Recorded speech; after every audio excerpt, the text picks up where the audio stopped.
The McDonnell Douglas F-4 Phantom II is probably the most famous jet fighter of the Vietnam War. Able to fly combat air patrol and ground strikes with equal command, the F-4 was the only jet fighter to be put into service by the U.S. Air Force, the Marine Corps, and the Navy. During the 1960s and early 70s, many other fighters could match one or two of the F-4's capabilities, but none could do everything as well as the F-4 did. The Navy was responsible for the initial development of the F-4, the first of which was called the F-4B. As with today's F-14 Tomcat, the Navy specified that the F-4 was to be strictly a carrier-based interceptor armed with air-to-air missiles and to be flown by a pilot and a dedicated weapons systems officer. However, the military establishment, with their need for a cost-effective jet-powered attack platform for non-nuclear bombs, envisioned that the F-4's fundamental design could be adapted relatively easily for other roles too. In time, the F-4 was recast not only for close air support and tactical strikes, but for specialized missions, such as reconnaissance with the RF-4 version, and for wild weasel attacks with the F-4G configuration, in which the aircraft was specially equipped with a myriad of electronic warfare devices for the destruction of enemy surface-to-air missile installations. For ground troops serving in Vietnam, the sight of F-4 Phantoms in the sky would be a welcome sight. During the Vietnam War, as with most wars in history, the most decisive battles were fought on land. Helicopters, a new instrument to the forward edge of battle area, were soon essential to quickly move troops and supplies as well as provide close air support when needed.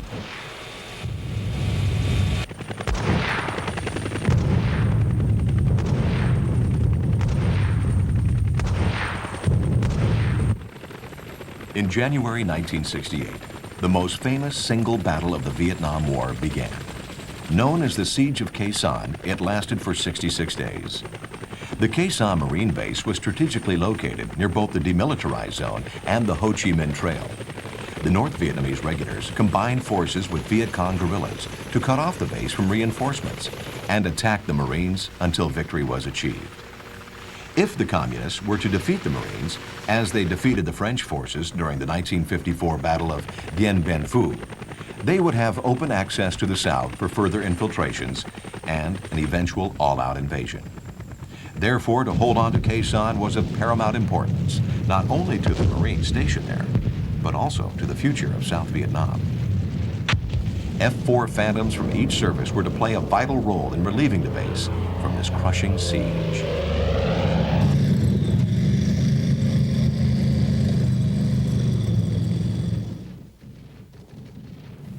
Reconnaissance units determined that the Viet Cong had completely surrounded the base perimeter.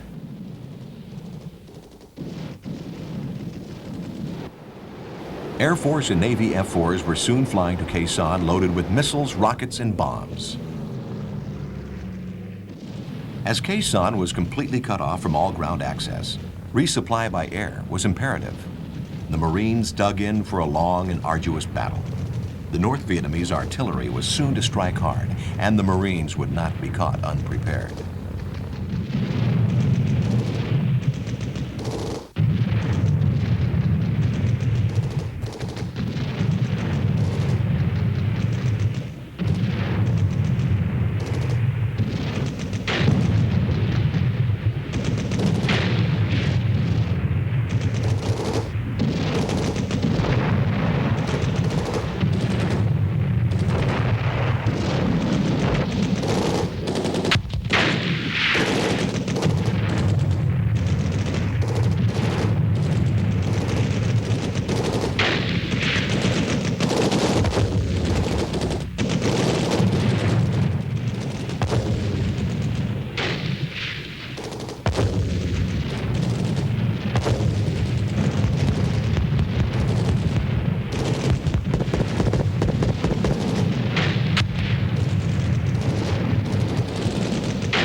Marine F-4s took off from Da Nang and Chu Lai to support their fellow soldiers under fire.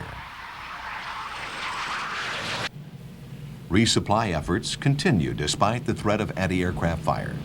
But it soon became necessary to parachute supplies to the base, as it was too risky for any cargo planes to land.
While flying over South Vietnam, the F-4s had achieved air superiority. This was not always the case in missions conducted across the DMZ, as North Vietnamese pilots flying MiG-17 and MiG-21 fighters were sometimes more than able adversaries. The highly maneuverable MiGs made the F-4 crews use all of their flying skills and aircraft's high-speed performance envelope in order to defeat them.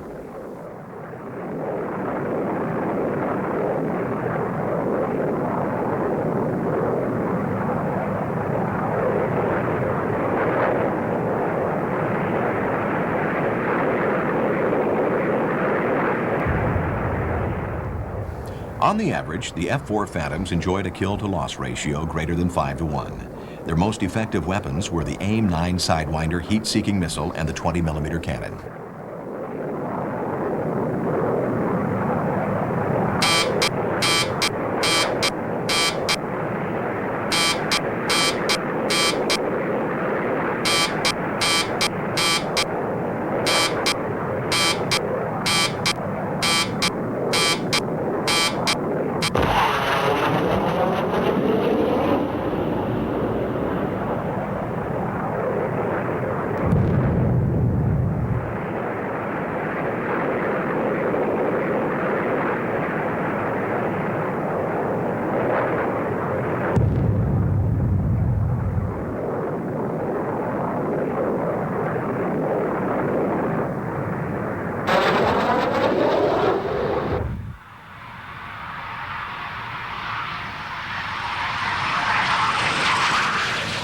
The General Electric J79 turbojet engines powered the F-4 to a top airspeed of Mach 2.2.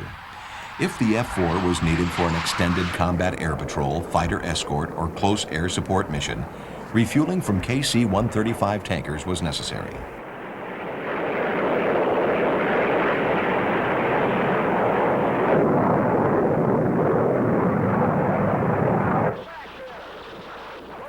Meanwhile, in late January 1968, the Tet Offensive had begun to spread to other parts of South Vietnam.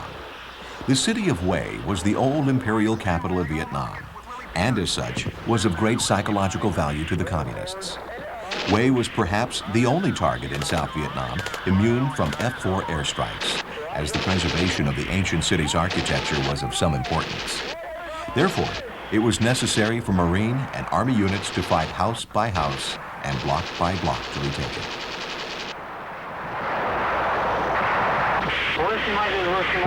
At Khe Sanh, F-4 Phantoms arrived strafing, firing rockets and dropping bombs on North Vietnamese Army and Viet Cong positions with a ferocity not seen by the Marines since World War II.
Forward air controllers piloting Cessna O-1 bird dogs were invaluable to the F-4s. With an intimate knowledge of the terrain and enemy positions, the O-1s fired phosphorus rocket markers, which made F-4 target acquisition easy.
Lethal 23 and 37 millimeter anti-aircraft artillery fire was quite heavy at times in the north and caused the loss of many U.S. aircraft. Given the opportunity, F-4s and other attack aircraft could destroy most of the concentrated anti-air fixtures, but the intermittent nature of these missions allowed the North Vietnamese ample time to rebuild their air defenses. Because of this, many pilots were shot down during strike missions over North Vietnam, and if they survived, ended up as prisoners of war.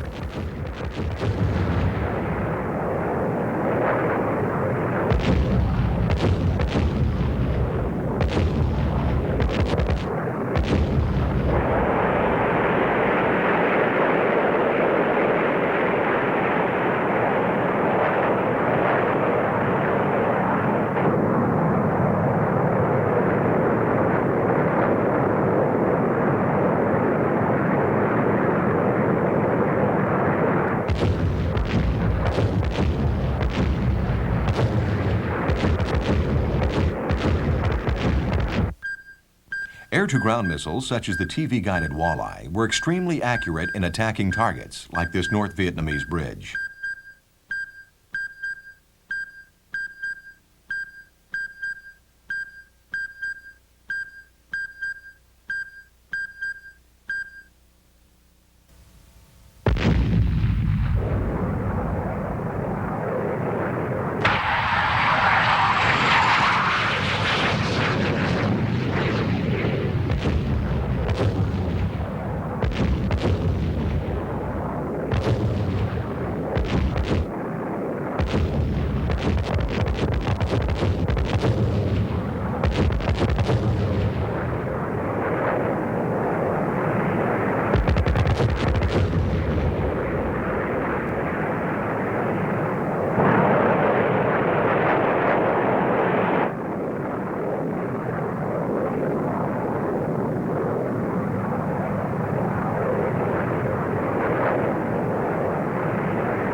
The bombing of enemy positions at Khe Sanh by F-4s was continuous, but it was not enough to ensure a Marine victory.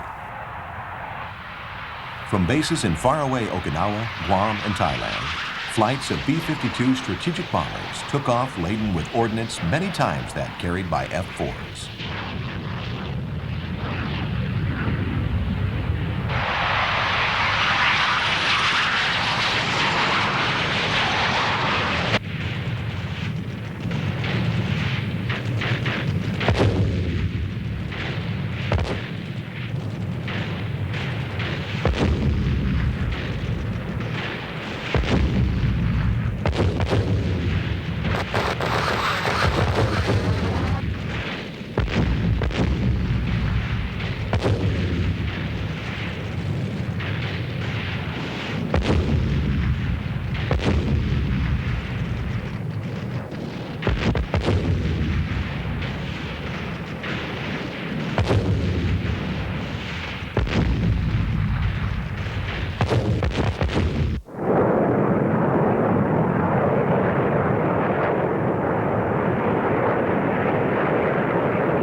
South Vietnamese Highway 9 to Khe Sanh was busy again as fresh Marines replaced the tired few who had fought so hard for so long.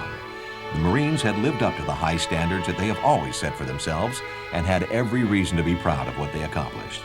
Khe Sanh would continue to serve as a Marine base until they withdrew at the end of U.S. involvement in the war.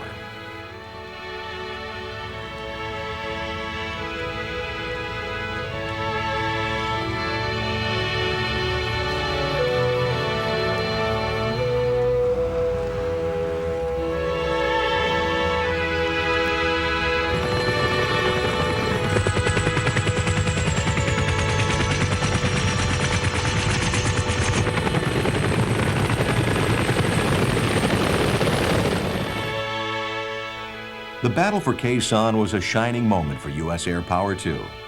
The F-4 Phantoms were of crucial importance in achieving this victory. Whether land or carrier-based, flying as an interceptor, strike fighter, reconnaissance aircraft, or wild weasel, the F-4s were effective in every role required of them, and many are still flying today.